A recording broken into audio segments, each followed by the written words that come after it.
Hey guys, it's Nick from This here. Today I have a Mortal Kombat 1 video about something I love, horror movies. We got Freddy Krueger in Mortal Kombat 9 and Jason and Leatherface in Mortal Kombat X. They are still some of my favorite guests to come out of these games, even to this day. Who knew slasher characters made such good Mortal Kombat fighters? So, Mortal Kombat 11 came along with no horror movie guests, which led people to believe, myself included, that the horror guests had come to an end. NRS nailed it and got the big two with Jason and Freddy, plus we even got Leatherface as a bonus. Ash Williams was almost in 11 though, until the deal fell through. So obviously NRS still has some interest in adding horror characters. Check out this hint Ed Boon tweeted a few weeks ago. The picture shows the three guests we've already had, as well as Pinhead, Michael Myers, Ghostface, Chucky, and Billy from Saw, most likely referencing Jigsaw. I don't expect Billy the Puppet to ride into combat on his tricycle, as hilarious as that would be. Now, is this some classic Boon trolling, or does this hint have any substance? Check out this tweet from last year before Mortal Kombat 1 was even announced. A fan asked Ed Boon if we can ever expect to see more horror icons in MK, in which he gives a very confident hell to the yes. This is kinda surprising, as usually Ed Boon is very cryptic with his answers. As a horror movie junkie, this makes my heart happy. Now, who's most likely? As I mentioned at the start of the video, Ash Williams almost made it into MK11. I've talked about this many times on the channel, but in short, Bruce Campbell said in an interview how he only wants Ash to be a cameo if he appears in MK. So he pops in, says a few lines, does a few attacks, and pops back out. I'm assuming that's why he never made it into 11, since that kind of thing wouldn't make sense for that game. Fast forward to Mortal Kombat 1, and we have a full-blown cameo feature that perfectly describes what Bruce said. As much as I would want Ash to be a fully playable character, I really expect him to appear in the form of a cameo fighter this time around. And if it's the only way we'll get Ash in Mortal Kombat, I'll take it. Now, the big two options for playable characters in my opinion are Michael Myers and Ghostface. There's even been a rumor floating around that Ghostface was found in the files for a future combat pack. I'm taking the leak with a grain of salt. I like to think NRS has learned after 2 games getting severely leaked. Who knows, maybe they put some fake code in the game to mess up data miners. They've never had the Combat Pack 2 in the files this early in development before, and honestly, Ghostface would be one of the more lame characters they could pick. Sure, he's iconic, but he's also just a teenager in a costume who sneaks around with a knife.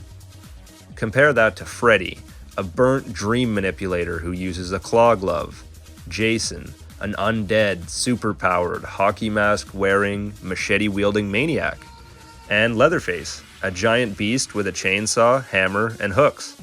That's a pretty big downgrade. Especially since we're getting the likes of Omni-Man and Homelander in this game. What fucking chance does Ghostface stand against them? I would much rather see Michael Myers. In the past, I was kind of against him being in Mortal Kombat X, mainly because I was worried him and Jason would play too similarly. However, this won't be a problem now, as Jason isn't in this game. Michael Myers is another huge horror icon, arguably in the big 3 alongside Jason and Freddy, so it only makes sense that they add him. He's incredibly durable, strong, and can murder anybody with just about anything at his disposal. Michael prefers his iconic kitchen knife, which I assume would be his main weapon in Mortal Kombat. Michael has 13 movies, whereas Ghostface only has 6, so there's a lot more source material at NRS's fingertips to use for Michael's moveset. Not to mention the licensing for Ghostface is a complicated one. Dead by Daylight got the rights for the costume, but not for any of the characters from Scream, so they had to make their own character in the costume. I'm not trying to see Johnny Cage in a Ghostface costume. There's so many references for kills and attacks they could use for Michael, plus he wouldn't be a grappler like Jason was, so he could make for a very unique and interesting combatant. Not to mention his iconic theme song. I would love to hear that in-game for his fatality, or a win pose, or whatever. I can just imagine how gruesome he will be with his big kitchen knife. It's also interesting to note that there was a Halloween fatality found in Mortal Kombat 1's files, where the winner stuffs the loser's head in a jack-o'-lantern and kicks it off to the front door of a house. The house in question looks very similar to Michael Myers' house. This could be a coincidence, or maybe foreshadowing. Chucky is another horror icon in the picture, but obviously he would be far too difficult to make a playable character due to his small size and making hitboxes work properly. That's why I think he would be perfect as a cameo fighter, seeing as their size doesn't matter since they just run in for an attack and run off screen. It would be the best way to include Chucky in Mortal Kombat. They could release his cameo alongside whichever horror icon they decide to make playable. I was thinking Jigsaw could fall under this too, as yeah, he isn't a fighter and doesn't have any unique abilities, but his saw traps are definitely on Mortal Kombat's level of gruesome.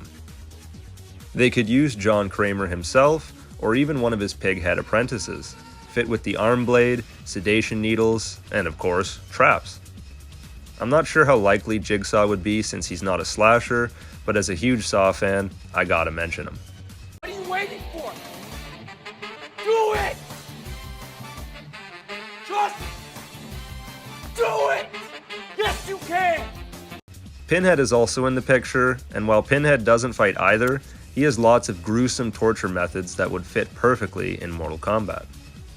He could summon his chained hooks for combos and special attacks, even binding the opponent with them. He could have a teleport special move, and apparently Cenobites can just cause explosions out of thin air, so that could definitely be used somehow. Pinhead's a brutal and intimidating horror icon, definitely worthy of combat. He's less hands-on, but I know his fatalities would be epic. Art the Clown and Candyman are two horror icons that aren't pictured, but that I wanted to mention. Art the Clown is a newer face, appearing in the Terrifier movies. He doesn't have any crazy abilities yet, but he is undoubtedly the most brutal character on this list. Terrifier is not for the faint of heart, and anybody who's seen those movies know why I'm mentioning him on the list. Art basically does fatalities all throughout his movie. He's a sadistic, twisted fuck, and I think him appearing in MK is just a pipe dream of mine, but if it ever happened, it would be crazy. NetherRealm Studios has done classic horror icons, why not a modern one? Candyman is a lesser icon, but still a well-known figure nonetheless. He could really work well in MK, with his hook hand, swarm of bees, teleportation, invisibility, and ability to fly. I can just imagine how much fun NRS would have making a moveset for him. Ultimately, I think if we see any horror icons this time around, they'll play a lesser role. Maybe 1 or 2 playable, and 1 or 2 cameos.